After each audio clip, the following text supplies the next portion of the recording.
പട്ടം വഴിതെറ്റി സഞ്ചരിക്കാതിരിക്കാൻ നിങ്ങളെ പാകപ്പെടുത്തിയെടുക്കുന്നവരാണ്. ആ ചിത്രം നമ്മുടെ മനസ്സിൽ പോകണം.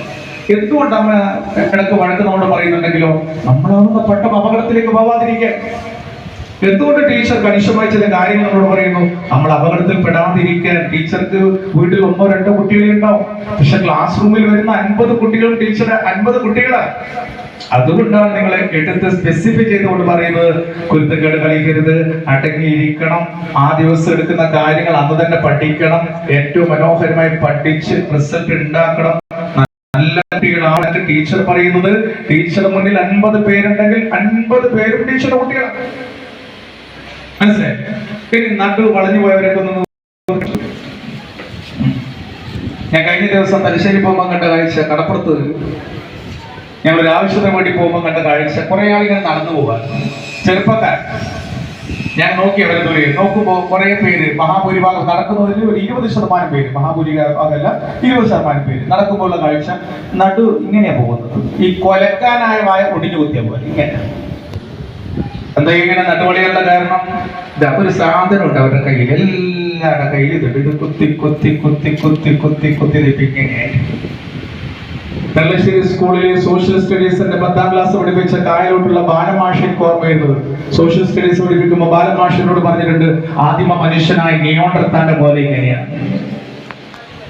അതാണ് ഞാൻ തുടക്കത്തിൽ പറഞ്ഞത്. കുട്ടികൾ നാട്ടുന്നവർന്ന് നട്ടല്ലതവർന്ന് അന്തസ്സോടുകൂടി ചോദ്യങ്ങൾ ചോദിക്കുന്ന ടീച്ചറുടെ കണ്ണുകളിലേക്ക് നോക്കി അഭിമാനത്തോടു കൂടി ഉത്തരം പറയാൻ പറ്റുന്ന രീതിയിലേക്ക് വെമ്പൽ കൊള്ളുന്ന മനസ്സിന്റെ മാറണം. ബാല്യമേ കൗമാരമേ, ആ രീതിയിൽ.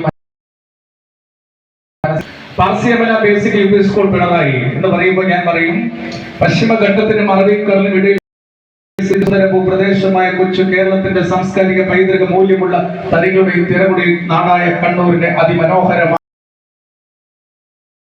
നൂറ്റാണ്ടുകളുടെ പാരമ്പര്യമുള്ള നിരവധി സാമൂഹിക സാംസ്കാരിക രാഷ്ട്രീയ കലാ മേഖലയുള്ളവരെ വാർത്തെടുത്ത ഒരു വിദ്യാലയത്തിലാണ് നിങ്ങൾ പഠിക്കുന്നത്. അഭിമാനത്തോടുകൂടി ഞാൻ പറയും. അപ്പൊ അവിടെയാണ് രാജ്യത്തിന്റെ ഈ കേരളത്തിന്റെ ചാലക ശക്തികളായ നിങ്ങളുടെ ആ രീതിയിൽ മനസ്സിനെ പാകപ്പെടുത്തുക. ഇനി എന്റെ ചോദ്യം എല്ലാവരും ഉത്തരം പറയണം. അതൊരു താളം. ടീച്ചർ ചോദ്യം ചോദിക്കുമ്പോൾ ഉത്തരം വിളിച്ചു.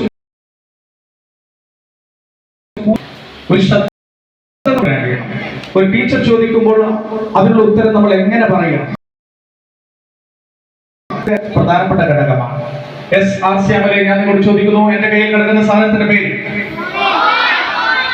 താളത്തിൽ പറ. എന്താ പോണ ഇത്? പറ. ഈ ഭാഗത്തിന്റെ ശബ്ദം ഞാൻ എവിടെയും കേൾക്കുന്നില്ലല്ലോ. നിങ്ങൾ ഇതുവരെ ഇത് കണ്ടിട്ടില്ല. സത്യം പറ. നിന്റെ പേരെന്താ? യെസ്. ഇനി അടുത്ത ചോദ്യത്തിന് ഉത്തരം പറയണം. ഈ മൊബൈൽ ഫോൺ ഞാൻ പറയാം. ഇത് കണ്ടുപിടിച്ചു മാർട്ടിൻ കൂപ്പർ എന്ന് പറയുന്ന ഒരാളാണ്.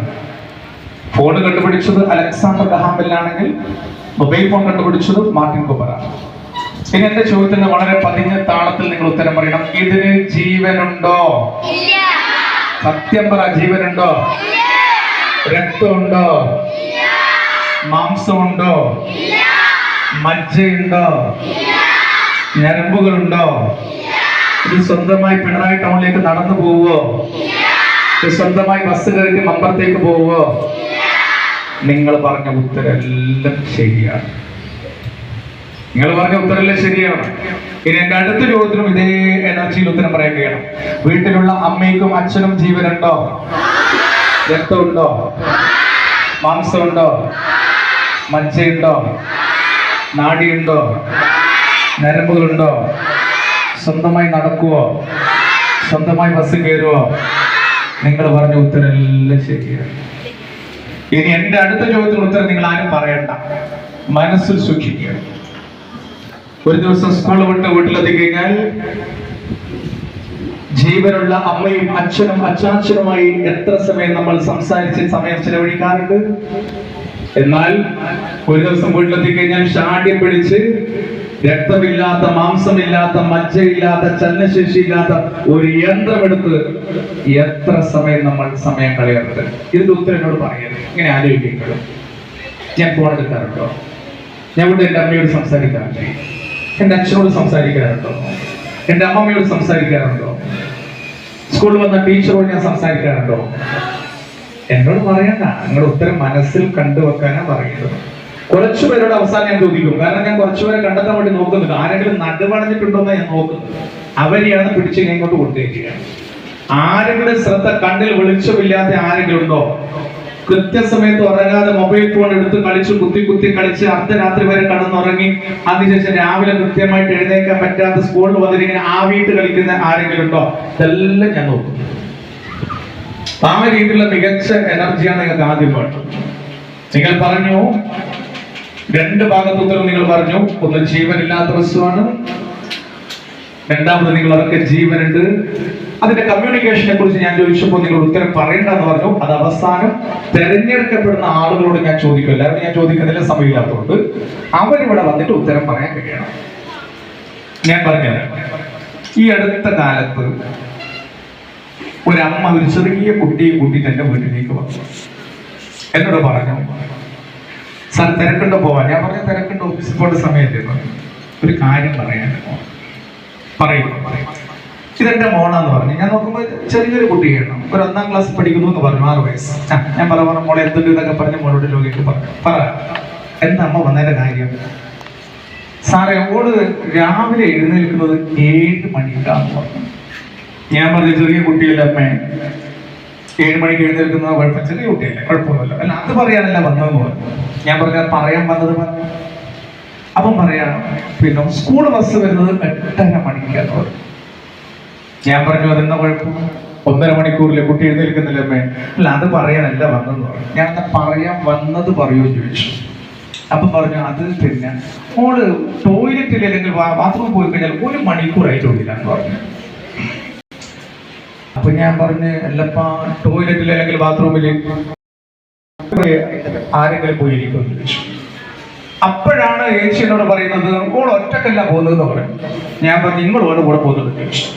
നേരം പറഞ്ഞില്ല. പിന്നെയോ, ഈ സാധനം എടുത്തിട്ടാ പോകുന്നത് പറയും. ഈ സാധനം എടുത്തിട്ട് ടോയ്ലറ്റിൽ പോയി ക്ലോസറ്റിന്റെ മേലെ പാടിയിരുന്നാൽ ഏതെങ്കിലും 1 ഡൗൺലോഡ് ആവൂ, 2 ഡൗൺലോഡ് ആവൂല. എന്തിനാ പോയ ആ കാര്യം നടക്കണമെങ്കിൽ തലച്ചോറിന്റെ കമ്മ്യൂണിക്കേഷൻ വരണം. ഇതാണ് പോയി കുത്താൻ തുടങ്ങിക്കഴിഞ്ഞാൽ, ഹായ്ക്ക് ഹൂ കേൾക്കാൻ തുടങ്ങിക്കഴിഞ്ഞാൽ, വന്ന കംപ്ലീറ്റ് ഡൗൺലോഡ് ആയി കഴിഞ്ഞാൽ പോയ കാര്യം ഡൗൺലോഡ് ആവാതെ അധികം താമസിയാതെ ഒരു ക്ലിനിക്കിൽ പോകേണ്ടി വരും. ഏതാ ക്ലിനിക്ക് എന്ന് ഞാൻ പറയുന്നില്ല. ടോയ്ലറ്റിൽ അഥവാ ബാത്റൂമിലൊക്കെ പോകുമ്പോൾ ആരെങ്കിലും മൊബൈൽ ഫോണൊക്കെ എടുത്തു പോകുന്ന ശീലം ഉണ്ടെങ്കിൽ അത് നിർത്തണം. നമ്മുടെ മാനസികാരോഗ്യത്തെ, നമ്മുടെ പ്രസരിപ്പിനെ, നമ്മുടെ ഊഷ്മളതയെ, നമ്മുടെ പഠിക്കാനുള്ള ചിന്തകളെയൊക്കെ തല്ലി തകർക്കുന്നതാണ് ഇത്തരം ശീലങ്ങൾ. അത്തരം ശീലങ്ങൾ ഉള്ളവരാരെങ്കിലും ഉണ്ടോ? ഒച്ച പറയാൻ നോക്കട്ടെ. ആരെങ്കിലും അത്തരം ശീലമുള്ളവരുണ്ടോ? ആരുമില്ല. അപ്പൊ ആരും ടോയ്ലറ്റിൽ പോകുമ്പോ, ബാത്റൂമിൽ പോകുമ്പോ ഫോൺ എടുത്തു പോകുന്നവരാരുമില്ല എന്ന് പറഞ്ഞു. സന്തോഷം. ഇനി അമ്മേ, ഞാൻ ഇത്ര സമയം പഠിക്കണമെങ്കിൽ ഇത്ര മണിക്കൂർ എനിക്ക് ഫോൺ പോകണം എന്ന് വാശി പിടിക്കുന്നവരാരെങ്കിലും ഉണ്ടോ? നോക്കട്ടെ, ഒച്ച പോരാ. ആരൊക്കെ വാശി പിടിക്കുന്നത്? അതിമതിയാ, അങ്ങനെ ആളുകൾ ഓടി വരും, അത്ര മതി. ഇനി ഞാൻ ഭക്ഷണം കഴിക്കണമെങ്കിൽ എനിക്ക് ഫോൺ വേണം എന്ന് പറയുന്നവരാരെങ്കിലും ഉണ്ടോ? ഇല്ല. ഞാൻ കൃത്യസമയത്ത് ഉറങ്ങണമെങ്കിൽ എനിക്ക് തരണം എന്ന് പറയുന്നവരാരെങ്കിലും ഉണ്ടോ? സത്യസന്ധമായിട്ട് പറയുന്നല്ലേ? ഞാനിത് പറയാൻ കാരണം, പഠനത്തിൽ ഏകാഗ്രത വേണമെങ്കിൽ, ഞാനിപ്പോൾ എൻ്റെ മോളോടടക്കം പറയുന്ന കാര്യമാണ്. ഞാൻ പല കാര്യങ്ങളും പഠിക്കുന്നത് എൻ്റെ മോളിലൂടെയാണ്. അവളിപ്പം 10ാം ക്ലാസ് കയറിയാണ്. പല വാക്കുകൾ, ന്യൂജൻ വേർഡുകളൊക്കെ അവരിലൂടെ ഞാൻ പഠിക്കുകയാണ്. ഞാനൊരു ദിവസം ഇതുപോലെ എവിടെയോ ക്ലാസ് എടുത്ത് രാത്രി പൊതുപ്രഭാഷണം കഴിഞ്ഞ് പബ്ലിക് വേദിയിൽ ഒരു പരിപാടി,